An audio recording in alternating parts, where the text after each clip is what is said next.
අපර ඉදිරිපත් කරන කැමති මේ අද දවසේ නාමසික මහන්සියලා මේ ස්වාමීන් වහන්සේ ආචාර්ය වහන්සේ වගේම මේ දුවදරුවෝ මහන්සියලා තමයි මේ උත්සවයේ අද සම්ප්‍රදායේ සම්බන්ධව කැමති අදහසක් ප්‍රකාශ කරනවා.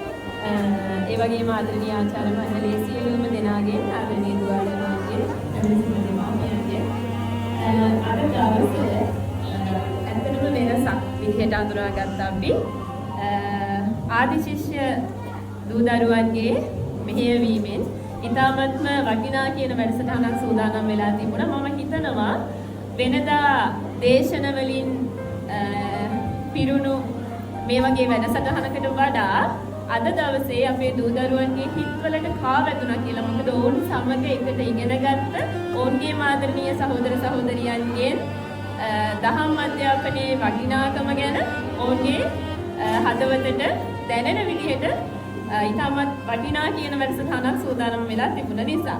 ඉතින් මම මේ අවස්ථාවක් කරගන්නවා අපේ ආදරණීය ආදි ශිෂ්‍ය දූදරුවන්ට සුබ පතන්න. ඔවුන්ගේ ජීවිතය මං හිතන්නේ මේ වෙනකොට යම් තාක් දුරකට සාර්ථක වෙලා තියෙනවා. තව තවත් ඔවුන් මේ දහම් පාසලෙන් උකහා ගත්ත ඒ ආශිර්වාදයෙන් ඔවුන්ලද ආශිර්වාදයෙන් ඔවුන්ගේ ජීවිතය ඉතාමත් සාර්ථක වෙන්න කියලා සුබ පතනවා. ඒ වගේම අද දවසේ මේ දහම් පාසල හා සහ සම්බන්ධ වුණු අපේ ආදරණීය පුංචි දරුවන්ටත් සුබ පතනවා. ඒ වගේම මේ ඕගොල්ලන් එකට ඉගෙනගෙන අද සමාජයේ ඉතාමත් යහපත් තැන්වල වැටෙමින ඔබේ ආදරණීය අයියා කලාව ආදර්ශයට අරගෙන ඔවුන්වත් අභිභවා යන්නට ඔබ සියලු දෙනාටම හැකියාව ශක්තිය ධෛර්යය ලැබෙන්න කියලා ප්‍රාර්ථනා කරනවා. මුළු හදවතින්ම තෙරුවන් සරණයි.